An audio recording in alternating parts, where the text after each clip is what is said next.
Scionics, Science versus Mysticism.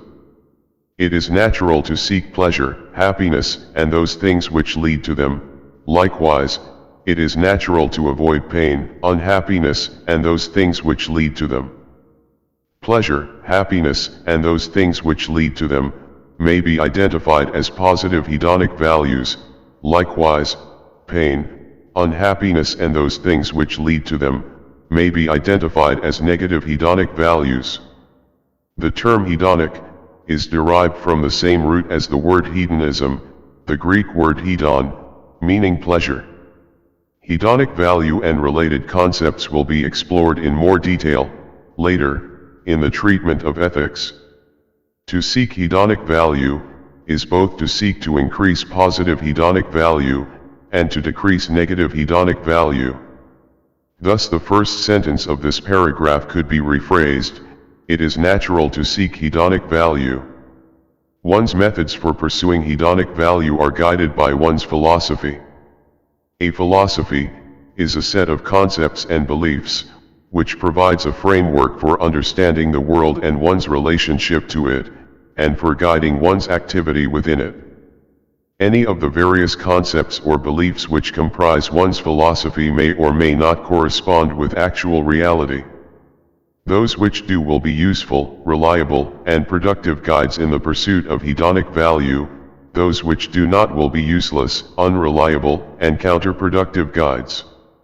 All of the various methods by which humans have attempted to understand the world, and their relationship to it, and for guiding their activities within it, can be broadly classified into one of two distinct and irreconcilable categories: science and mysticism. The word mysticism has roots in the Latin mysterium and Greek mysterion, meaning mystery. Mystery is the opposite of knowledge. To be mystified is to be bewildered or confused. Mysticism, then, refers to any sort of ineffective, non-reality based methodology or approach to the acquisition of knowledge and understanding. Instead of knowledge, the fruits of mysticism are confusion, ignorance, unhappiness, and ultimately death.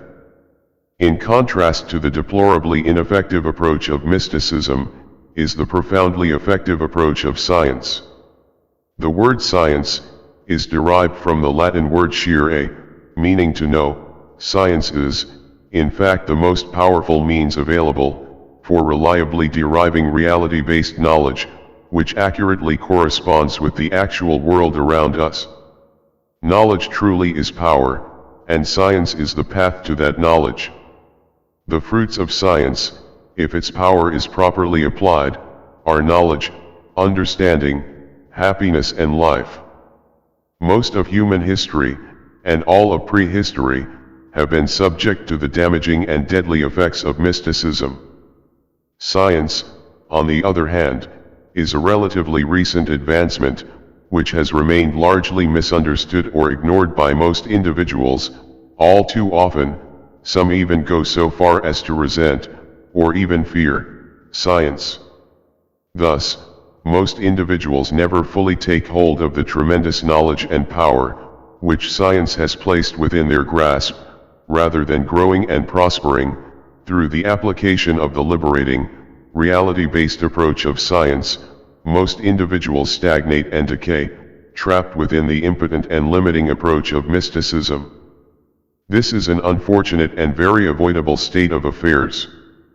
The term natural philosophy has been traditionally used as essentially a synonym for science. Science embraces, whether implicitly or explicitly, both the idea that everything that we can experience is part of the natural, rather than supernatural world, and that only natural methods such as observation, measurement, and mathematical modeling, as opposed to some sort of supernatural methods, are valid for studying the world. The equivalence between natural philosophy and science reflects the fact that science and philosophy are a part of a continuum, rather than discrete, discontinuous endeavors, and that all valid philosophy is necessarily based upon reality itself, and that the natural world ultimately includes all of reality. Mysticism, including all types of supernatural philosophy, on the other hand, is a means for concocting information which does not correspond with actual reality. The less that one implements reality-based, integrated thinking, the more that one defaults to mystical thinking. Science, or philosophical naturalism, is a means for knowing and understanding reality. Mysticism is a means for evading and mystifying reality.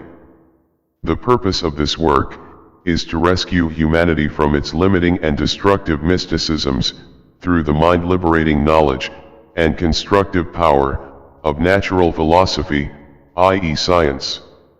Psionics is the invincible philosophy, science, and technology of the fully integrated application of philosophical naturalism. The term psionics, like the word science, is derived from the Latin root scire, meaning to know. Psionics entails the full utilization of, and adherence to, reality-based, scientifically valid criteria for developing, evaluating, and integrating concepts and beliefs. The psionics protocols maximize an individual's capability to respond to all situations with understanding, rationality, control, and love, potentiating the extraction of maximum hedonic value from all situations.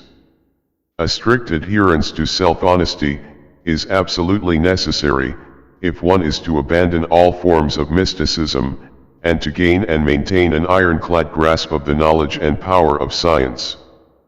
Frank R. Wallace has coined the term zong to refer to an individual who abandons mysticism through fully integrated honesty. This is the very essence of psionics. Thus, zong may refer to one who consistently applies the protocols of psionics, consistently extracting maximum hedonic value from every situation. A zong is the opposite of a mystic. The term zong is rather flexible with regard to grammatical number. With a final s it is always plural, but without the final s it can be used as either a singular or collective noun. Thus the following sentences are all considered to be grammatically correct. He is a zong. He is zong. They are zongs. They are zong. The meaning, in terms of number, of each of the above sentences, can be contextually inferred. In general, statements constructed without an article, such as he is zong, or they are zong, tend to both identify the entity or entities referred to as being zongs, and also serve to subtly indicate that they are part of the overall collective of all zongs. Mystical thinking puts the mystic in constant danger of acting self-destructively, and of being manipulated and exploited by others. A mystic's anti-reality driven actions result in the waste or destruction of hedonic values. The situation is gloriously different for zong. Reality itself is the very foundation of psionics. This unshakable foundation, and the resulting freedom from destructive mysticism, allows zong to rationally, effectively, and lovingly pursue, obtain, and create maximum hedonic value, both for oneself, and for those one loves. Much research and effort has gone into the development of psionics. This required the in-depth study and investigation of subjects and ideas from across the entire gamut of human thought and activity, both mystical and non-mystical. These include, but are not limited to, psychology, physics, with particular emphasis upon, but not limited to, classical, relativistic and quantum mechanics, cosmology and astrophysics, and atomic and subatomic physics. Biology, including evolution, genetics, physiology, and medicine. Chemistry. Philosophy. Government, politics, and law. History. Theology and religion. The arts. During this research and investigation, it was critical that mystical ideas and concepts be identified and distinguished from reality-based ideas and concepts. Those which were based in reality were integrated into an all-encompassing whole, those which were not were discarded. Psionics is truly the universal philosophy of the cosmos, due to its ironclad foundation in reality itself. While psionics is the ultimate realization of this on Earth, any beings anywhere in the cosmos, capable of the necessary conceptual integration for the formation of philosophy, will eventually discover and adopt the psionics protocols themselves, provided they survive long enough. Just as mathematics and science are universal, so too is psionics. Just as the application of psionics will vary, in some aspects, from individual to individual on Earth, according to the differences between them, so too will it vary among any conceptual beings elsewhere in the cosmos. However, while the application will vary, its truths are universal. Thank you for watching. Please help spread our message by liking and sharing this video, and by subscribing to our channel. Please also visit our website, Scionics.org, and register to join the Scio-Society for free. You can also help support our cause directly, by donating through our website. We sincerely hope you will be a part of our effort to bring about the positive revolutionary transformation of the psionics protocols.